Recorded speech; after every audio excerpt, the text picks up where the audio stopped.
Nah, sekarang penjelasan ilmiah terkait fenomena mati suri ini. Jadi secara ilmiah, mati suri adalah sebuah kondisi di mana fungsi vital tubuh berhenti. Namun biasanya ini masih bisa dipulihkan kembali. Secara indikator ini saat orang jantungnya berhenti berdetak. Kemudian otaknya tidak lagi berfungsi. Dan semakin kita meningkat secara pengetahuan dan teknologi, mulai ditemukan bahwa aktivitas ketika orang menuju mati suri atau near death experience itu ada lompatan gelombang otak gamma. Gelombang otak gamma itu sendiri adalah gelombang yang sangat cepat.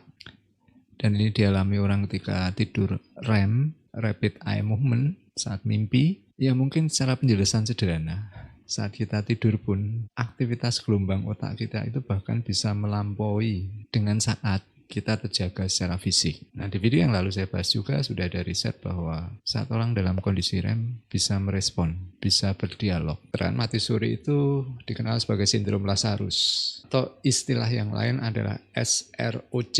Dalam bahasa Inggris singkatan dari Spontaneous Return of Circulation atau sebuah fenomena ketika orang kembali bernafas dari kematian secara klinis. Hanya saja di situ tidak ada campur tangan atau tindakan intervensi medis tambahan. Nama Lazarus ini diberikan karena dalam kitab suci Kristen ada peristiwa di mana Yesus membangkitkan orang yang sudah mati, yakni namanya Lazarus. Nah, karakteristik sindrom Lazarus ini sangat bervariasi. Bisa terjadi dalam hitungan menit hingga beberapa jam setelah pasien itu dinyatakan meninggal. Dalam kejadian Resa Octavian, seingat dia bermain-main hanya sekitar 10-15 menit. Nah, gejala orang yang kembali hidup dari sindrom Lazarus ini ya jelas. Otaknya kembali berdetak, kemudian ada aktivitas pernafasan dan pulihnya kesadaran. Nah, untuk penyebabnya sampai sekarang masih misteri. Ada beberapa teori yang mengatakan ini karena efek obat yang digunakan selama proses resusitasi atau pemulihan tadi. Kemudian juga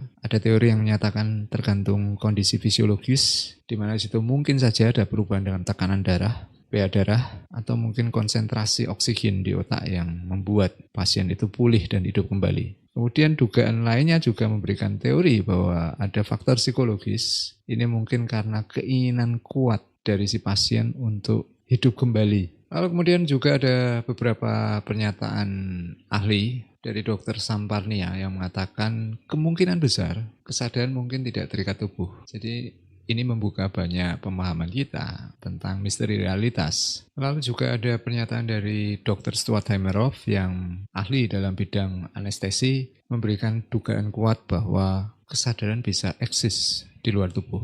Dan ini sejalan dengan temuan fisika kuantum.